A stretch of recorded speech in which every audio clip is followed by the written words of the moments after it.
On the Five Show. We talk about music, poetry, drama, and all the business in between.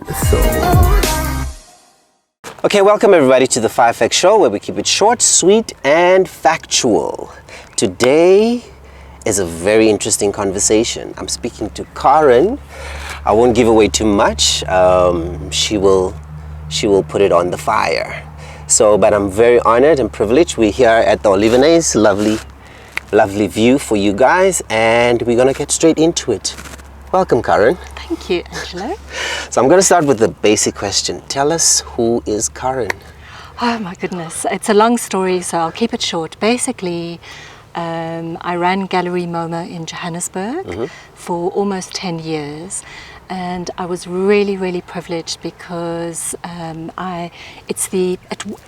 until recently it was the only black-owned gallery in South Africa. And I had the privilege of working with the most incredible visual artists from the African diaspora as well. So people like Mary Sabande, Ayana Velasia Jackson, Blessing Ngobeni, Roger Ballin, and so on and so on. So I really cut my teeth on some incredible experiences, not just in terms of the exhibitions that we held at the gallery, but we also had panel discussions and poetry and dance performances, and it was really at at the time when South Africa was finding its voice. And then Gallery MoMA opened up in Cape Town, and the specific reason about going to Cape Town was to really shake things up in that space, in the Kabbalah that is Cape Town. Yep. And so Gallery MoMA continues to do that work long after I've left. So now it's 4 years later.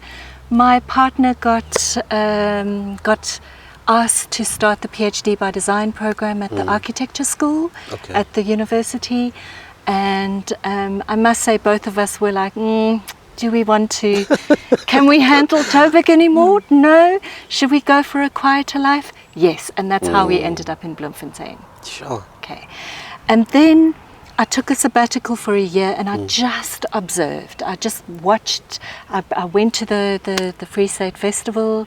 I observed what was happening in the visual arts.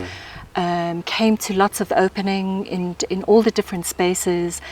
And then suddenly one day I thought, you know what would be fantastic? Would be to start an art collective for the Free State. Wow. And the intention, because the visual arts scene is very healthy here. Well, up until pandemic. Yes. Right? Yes. It's very healthy here. But what the collective, the main purpose of the collective is for artists to get known outside the Free State. Because a lot of the artists that are working here are not known. Yeah. The Free State is not just Pauline Gitter. Yeah. Right? Yeah. There are many talent and lots of young, aspiring, emerging artists coming out of the Free State that, if they didn't have a platform like the collective, would just disappear. So that's the main intention. It's like throwing a pebble in a pond, taking the collective outside the Free State, and then opportunities rolling back. That's the vision. That's the intention. Okay. So tell me a little bit about like how the process in terms of how the project came about. Yeah. How was it conceptualized? How does it work? And who are currently some of the artists that you're working with? So what happened is I literally I saw the Patsawani New Breed competition. Yeah. And I thought the way I'm going to approach this is organically. So this started 3 years ago, where I just looked at some of the artists that were finalists in the New Breed art competition that was shown at Olivenes. And I just decided, okay, I'm going to invite 10 artists from there. Then I went to the graduate exhibition at the Stegman. And then I thought, I'm going to find 2 artists here that are interesting. And for me, it's always about the interest factor. Yes. I don't, I want to break down perception. So when the Freeside Art Collective shows outside in Johannesburg, in Cape Town, in Durban or whatever, I don't want them to come with preconceptions that artists in the Freeside are only painting landscapes or only painting flowers. That there are artists that are dealing with some really tough issues. And I'm encouraging the artists to deal with tough issues. Talk about gender-based violence. Talk about graduates of South Africa today. What are you experiencing today? Shift things, break things down. And also a very important factor for me was that I wanted to kind of say, this is not an Afrikaans collective. This is not a Sotho collective. This is not a collective only dealing with LGBTQ plus issues. It has to break down age, race, religion, gender, everything, and just throw things up and take the conversation to many, many, many more places. So, and right now, there are lots and lots of artists that contact me and want to be on the collective, and there are artists around the Freeside that I'm watching, I'm observing. I want to see, have they got energy? Are they brave enough to enter competitions?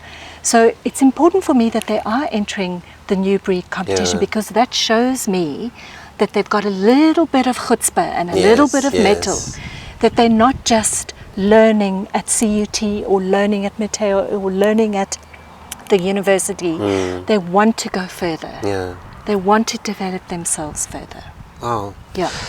Can I ask you something? Like me personally, coming from a theater music background, what I experience in that space is there's always an underlining, like some form of competition between the artist that went to school and the one that harnessed his craft, in the streets, if I can put it that way. That's it. There's always been that thing, when you go into theater, people always feel like, oh yeah, we went to school. Like, do you find that same thing within the visual art space? Oh yes.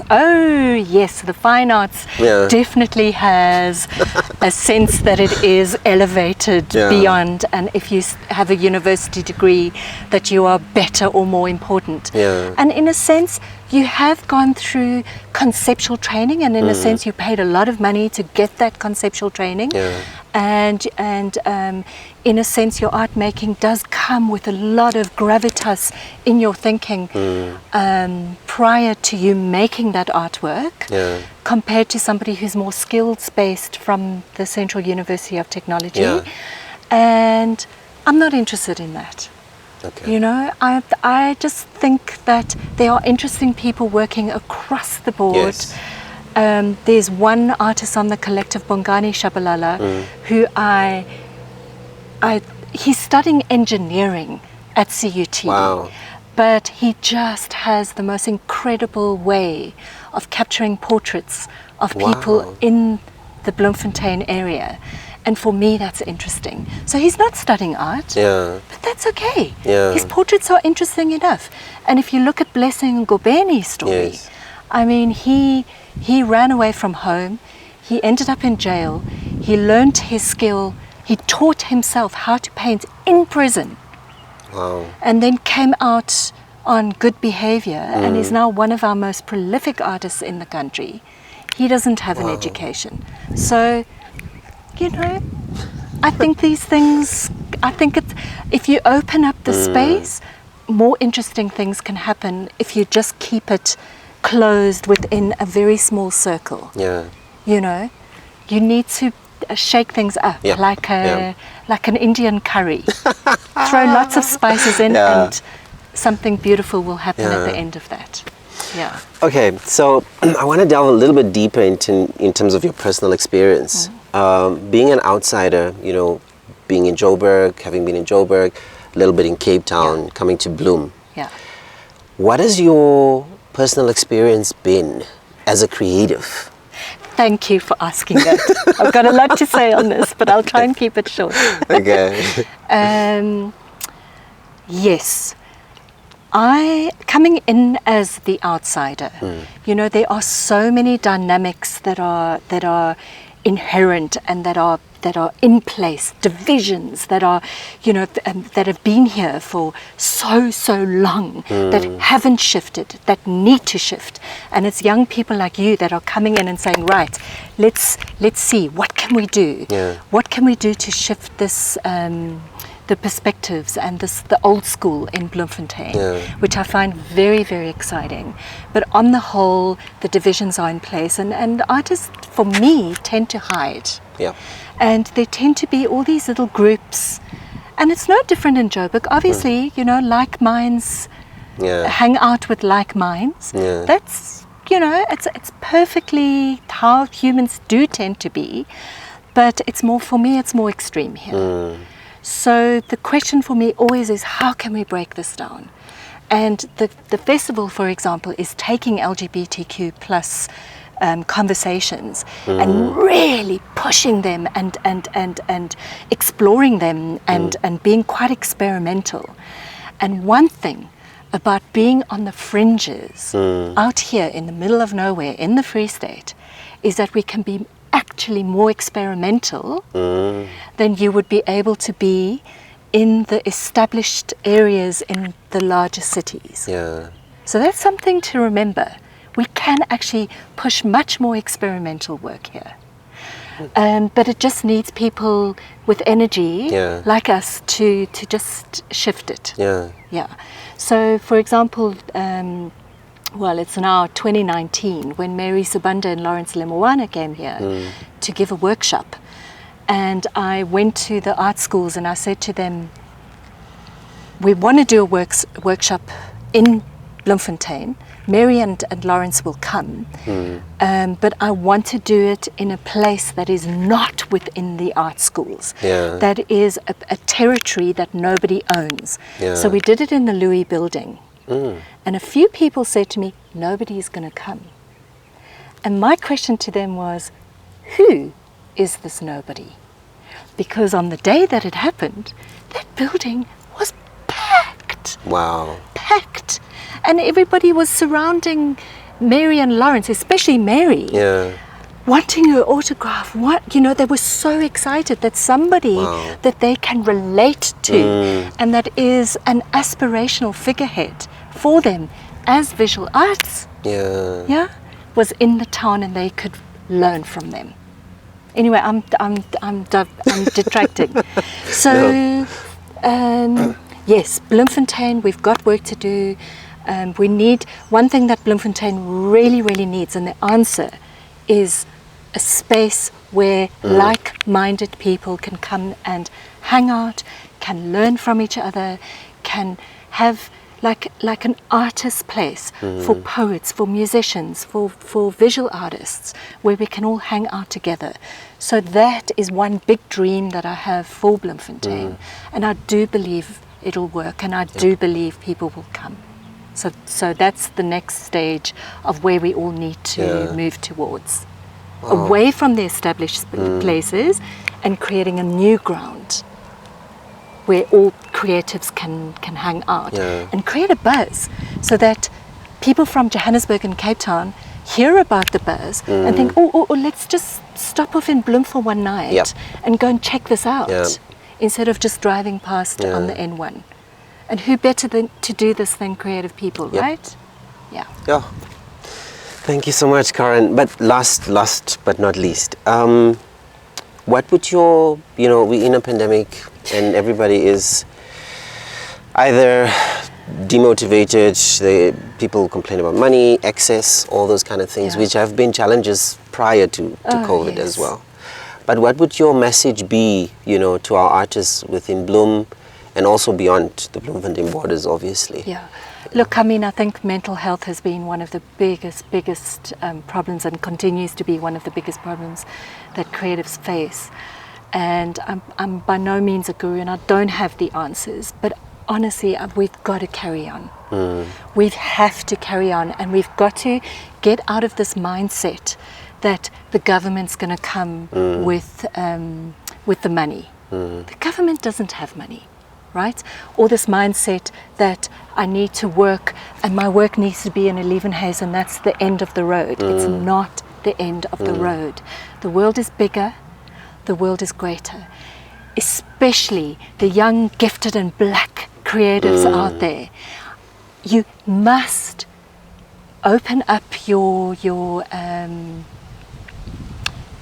open yourself up to the world. There's so much money that the rest of the world wants to throw at you. Send out proposals. Get yourself known.